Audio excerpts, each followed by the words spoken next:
اللہ تبارک و تعالیٰ نے ہم سب کو پیدا کیا ہے کس لیے؟ عبادت کرنے کے لیے. جو اللہ عز و جل کا حق ہے کہ ہم اس کی عبادت میں زندگی گزاریں، اور عبادت وہ ایسی چاہتا ہے جو خالص ہو، شرک سے پاک ہو. اس کی دلیلیں آیتوں اور حدیثوں میں موجود ہے، جیسا کہ مشہور آیت وَمَا خَلَقْتُ الْجِنَّ وَالْإِنسَ إِلَّا لِيَعْبُدُونَ، کہ میں نے جن اور انس کی تخلیق اس لیے کی ہے کہ وہ میری عبادت کریں. نبی علیہ السلام نے بھی حدیثوں میں اللہ کے اس حق کو بیان فرمایا، حق اللہ علی العباد ان یعبدوہ لا یشرکوا بہ شیئا. اللہ کا حق بندوں پر یہ ہے کہ اللہ کی عبادت کریں، اس کے ساتھ کسی کو شریک نہ کریں. تو یہ میری اور آپ کی زندگی کا بنیادی مقصد ہے. دوسری بات، عبادت سنت کے طریقے پر کی جائے گی. پیارے نبی صلی اللہ علیہ وسلم کی اطاعت اور فرمانبرداری اس میں واجب ہے. منمانی عبادتیں، خواہشات سے عبادت کرنا، دیکھ کر عبادت کرنا، جیسی سمجھ میں آئے ویسی عبادتیں کرنا، یہ اسلام میں نہیں ہے، نہ اس کی اجازت دی گئی ہے. بلکہ پیارے نبی محمد صلی اللہ علیہ وسلم کا طریقہ اپنانا ضروری ہے. اور اس سلسلے میں بھی بہت سارے قرآن مجید کی آیتیں اور نبی علیہ السلام کی حدیثیں موجود ہیں. یہ جو دو بنیادی ضروری کام ہم سب کو کرنا ہے اپنی زندگی میں، کیا؟ اللہ کی عبادت نبی صلی اللہ علیہ وسلم کے طریقے پر چلتے ہوئے، اللہ کی عبادت نبی صلی اللہ علیہ وسلم کے طریقے پر چلتے ہوئے. تو یہ کام اجتماعی طور پر کیا جائے گا، یہ کام سب مل کر کریں گے.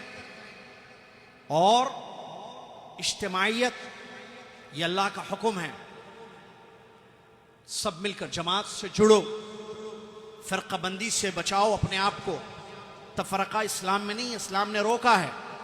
اجتماعیت کا حکم دیا گیا ہے، جمع ہونے کا حکم دیا گیا ہے. جماعت قرآن کی آیتیں حدیث اس کی دلیل ہیں.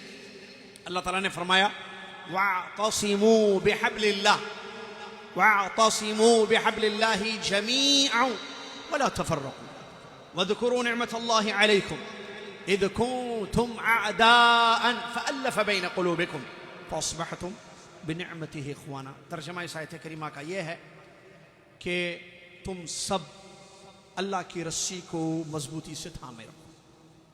دیکھیے، تم سب اے لوگو اللہ کی رسی کو مضبوطی سے تھامے رکھنا، اور فرقہ بندی سے اپنے آپ کو دور رکھو. فرقوں میں مت بٹنا، جماعتوں میں مت بٹنا، سب مل کر ایک جماعت، اللہ کی رسی کو مضبوطی سے تھامے رکھنا، فرقہ بندی سے اپنے آپ کو بچاؤ.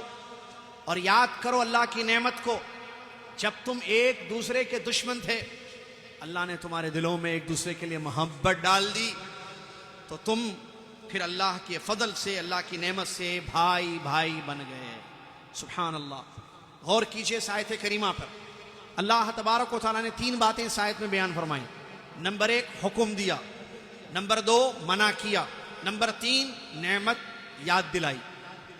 حکم دیا اجتماعیت کا، منع کیا فرقہ بندی سے، نعمت یاد دلائی کہ پہلے جو ایک دوسرے کے خون کے پیاسے تھے، دشمن تھے، لڑائیاں ہوتی تھیں، جنگیں ہوتی تھیں آپس میں، لڑائیاں، اللہ کا فضل، اللہ کی نعمت کہ اللہ نے اپنی نعمت سے تم سب کو بھائی بھائی بنا دیا.